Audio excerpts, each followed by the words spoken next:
Lots of interesting interviews this week from Nintendo. This one about DLC and the potential for new kinds of Joy-Con. What's going on, everybody? It's Zach from Switchforce. Gabe is here, and IGN had a little talk with Shinya Takahashi, who is Nintendo's Entertainment Planning and Development Division GM. So this guy is all about what's next. And this time he's not talking about the next console, but he's talking about what is more immediately next for the Switch. And one of the things they asked him about was DLC, and then also about Joy-Con colors and attachments. That's where things get real interesting. But first, his take on DLC is basically that because the Switch is a portable system that really encourages downloading the games, that is why there's an increased emphasis on DLC for Nintendo.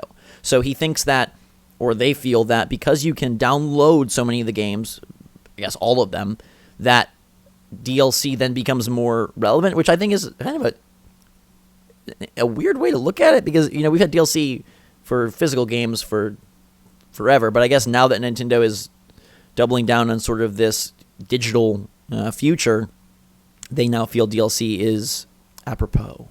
They're doing a really good job with DLC this time around as well. Splatoon 2 jumps out at me as a game that they are supporting perfectly. There's constantly new things coming, there's new modes, and the updates range from being small and large.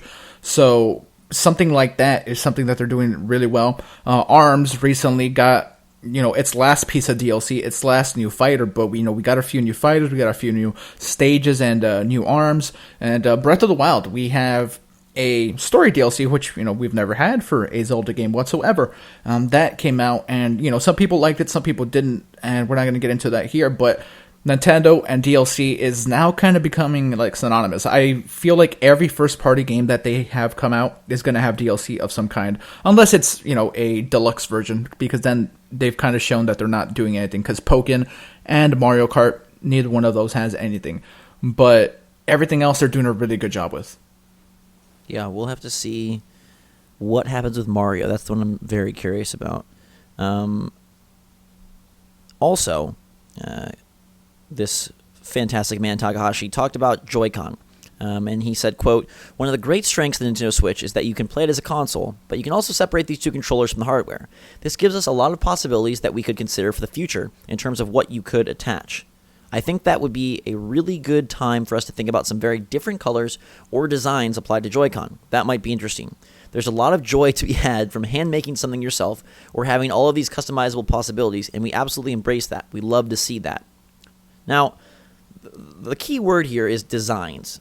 And you could read this different designs as patterns a la the Pro Controller, or designs a la button configurations in like a Joy-Con Pro. I'm not sure exactly what he's talking about, but he does say in the above line a lot of possibilities of what you could attach, which to me means different kinds of things, not just different, colors and patterns.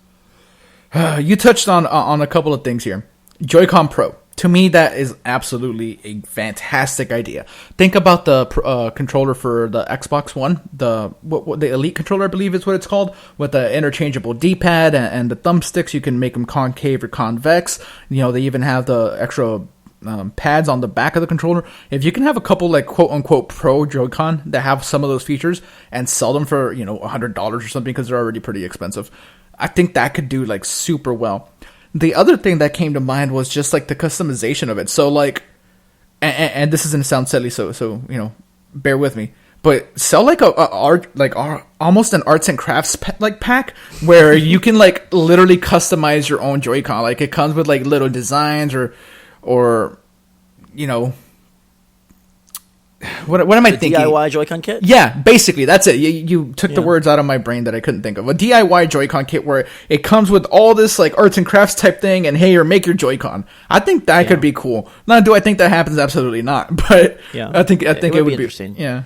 Well, and I know as well as anybody, custom Joy-Con are so much fun. There's a thriving market on Instagram and Etsy and places like that for them. I have quite a few. They're very cool, and I think it's nice to hear that Nintendo embraces that rather than wanting to shut it down, because in the past we've seen them be a little harsh with fan projects. But, someone pointed out that they did put out quite a few Joy-Con color. There are the initial neon red, neon blue, and gray. There's also neon yellow from ARMS, neon green, neon pink from Splatoon, red from Mario. So they gave quite a few different colorways in 2017.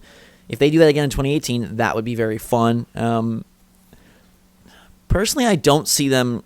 I know he says here of what you could attach, but I would love to see what you were describing in terms of a Pro Joy-Con or a different arrangement or something that you could kind of tweak. But I think simplicity and understandability is something that Nintendo, it's better for Nintendo. When they went with like Wii Motion Plus, the Wii U, things like that they got themselves into trouble. They had some PR issues when they were selling certain DS systems without chargers and things of that nature. You got the 3DS, the 2DS, the new 3DS, stuff like that just seemed to really back them into a corner. So I think when push comes to shove, they will continue the one kind of Joy-Con with just a lot of different, color options, pattern options, things of that sort. That's what I was going to ask you. Do you think that we ever get a different shape of Joy-Con? Like maybe something a little bit bigger or, something that, has a more traditional like shape to it as far as controllers go? Because I saw a like fan-made thing where the Joy-Cons still work, but they have like this grip on them.